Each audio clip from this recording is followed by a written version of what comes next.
So here we go, getting down to business in Candlekeep, only now we can zoom in and out. So much different and better from that 2-2 playthrough. Text has been changed on little question marker things, and we're going to go inside the inn here. The only flaw really with the zooming in and out is that I have to zoom in and out every time I area transition. It'll save it when I go back to an area I went to, but if I go to a completely new area, I have to zoom all the way back in from my native resolution. Winthrop tries to play a little joke on me, telling me it's 2,000 coins, telling me he's a joker. I'm going to pick up a sling. I can buy oodles of bullets, and they stack into stacks of 80 instead of 20. Get some bolts, get some arrows, get a small shield, get some chain mail, and get a helmet. Alright, now we're all set. Now you can see they changed the texturing or the skins for some of the armor and stuff. I like the armor, not a big fan of the helmets, but you know, what can you do? Can't have it all. And I'll show you the next little thing that they've done that I really liked. I mean, it was in 2.2 to a degree, but these are already in now. You get the little area markers and everything. You can use the world map the way it's supposed to work. And you can make your own markers, and you can turn them off if you want to. So, very nice. 2.2, you could make your own markers, but you couldn't. They weren't already placed in the game. Here we are at the barracks. We'll go in here, talk to our good friend Fuller, and I tell him I want to run some errands. I already got the crossbow bolts, so he goes ahead and does that. If I was more pretty with a higher charisma score, he'd have given me a +1 dagger. But I'm not pretty. I'm a half-orc. You gotta take what you get.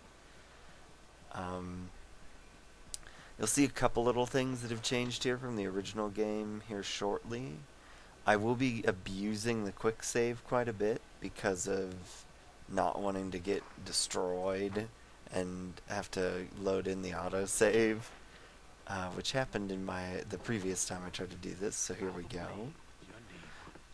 Now, one thing is area transitions do cause video and audio to desync, so that's a bit of a problem, but we'll make it happen. But we're going to zoom in on this fight here. Watch me sling this guy down point blank. Very riveting. Oh, he stabbed me. Well, I'm okay. I have chainmail on. What's that little dagger gonna do, huh? Oh yeah, take a pebble to the face. Oh, he stabbed me again. Good thing we have all those chains in the way. Oh yeah. Oh my god, a guy spawned out of the wall. So, as you can see, a little different. Baldur's Gate 1, they couldn't do that. NPCs couldn't area transition. They can now because it's the Baldur's Gate 2 engine. They didn't do that in 2.2 either, so that must just be a new universal thing, where as soon as that guy dies, the script goes off and they pop out of the walls on you. We're not going to mess with the Gate Warden. All of the bugs related to the Gate Warden have been fixed, just like Firebead giving you 300 gold for talking to him 30 times. That's not in the game anymore. A lot of the other little secret things are, you can steal some stuff off that desk there, but we're a priest of Helm. I don't think he'd really appreciate that so much, so we're not going to steal, but we do get a free health potion from that guy. We're going to go up here, give Hull his sword, although interestingly enough, it is a quest item and it won't get broken. And he tells you where to find it. And he says the Iron Crisis is all because of little twerps like you wandering off with people's swords. And off you go. Now we're going to go up here and kill some rats and get a nice journal entry about causing a revolution, a People's Front in Candlekeep. And he sends us in. They've changed, I think they've definitely altered the way this encounter goes. Because now I actually successfully hit the rats every single time. And I have failed to believe that that's possible, because I've played this game numerous times and watched myself fail to injure these rats in any way, shape, or form for a great period of time. And this time it just goes down like I'm Rambo on these things. And there we go. We're done with the rats. Get our ring and bail. Get our reward, 5 gold for cleaning his cellar. Out we go. The other thing you'll notice is in the original, this was all grayed out by fog of war, which never really made a lot of sense, because aren't you supposed to live here? So this is all open to you now, because you do live here. You should know Candlekeep. It all makes sense. Fleeta keeps her books back here, antidotes, blah blah blah. Get the book. He says we could go out with bandits out there, I'll take gold, blah blah blah, one of them. And he basically says being well armed out in the wilderness makes you a good target, and so he doesn't really want to go. We're going to head into the priest quarters here and have another would-be assassin come after me. Oh goody goody, I found you first. He didn't actually find me first, I just killed the other guy. So you can see some of the desync happening from the transitions, but I'm gonna stick with it.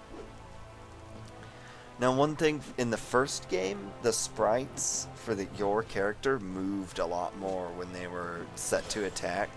I thought there was a bug or something due to how little I was moving. But we're gonna zoom in on this as I ineptly try to sling this guy in the face.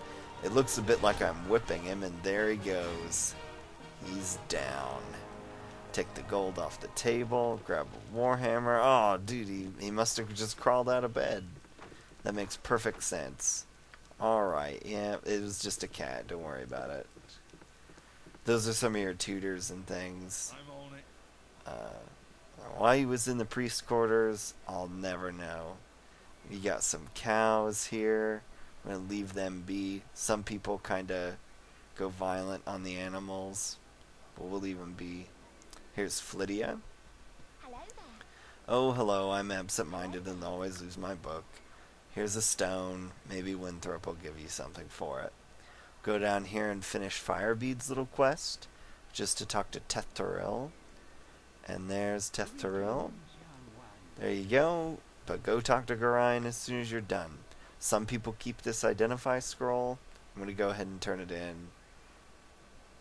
Probably because I want the XP. I'm thinking that's definitely why I do it. We'll sell off the junk really quick while we're here. Get rid of that silver ring and the Lynx gem. There you go. A little bit more money. Some black space as the audio tries to sync back up.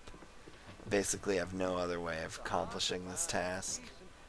It'll protect you from any evil you might meet tonight. There you go. I've got my protection from evil, which has been expanded, so now that it actually protects you for a sizable amount of time. Whereas in the original version, your reward for that quest was to get a spell cast on you that would only last for a few seconds. You can also hide the UI and tab to see clickable objects as you could in Baldur's Gate 2.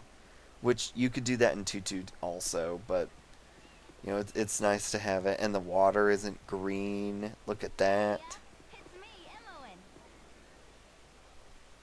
Old Puff Guts Winthrop was looking for me. She works at the inn there. A funny thing about Imoen is that although she's one of the iconic characters of Baldur's Gate, she actually got added into the game really late in production because they thought there was a gap for there wasn't any good alignment rogues. So we got Gorion, we're leaving now.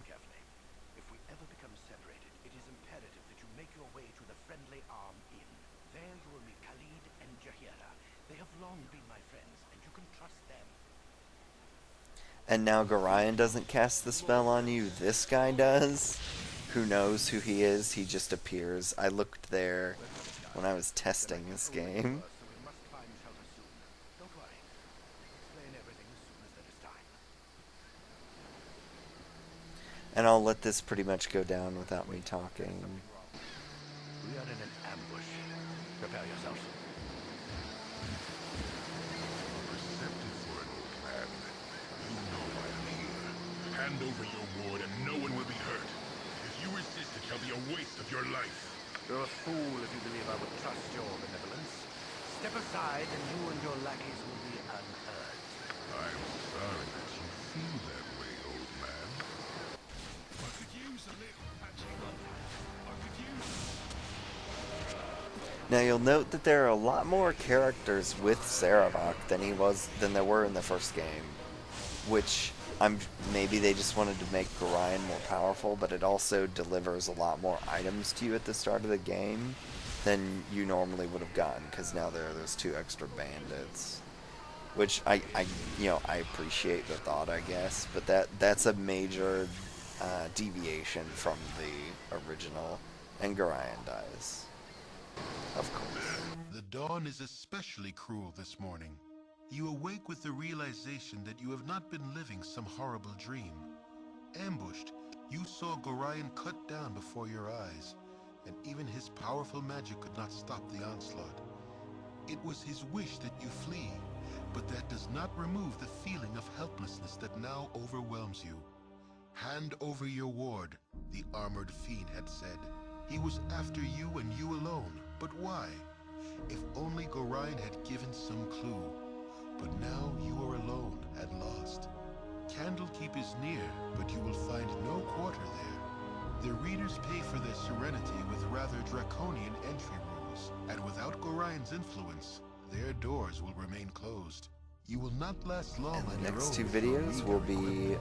me Perhaps you can get traveling some through help the from the friends wilderness, Gorion mentioned, the ones at heading to the Friendly Arm.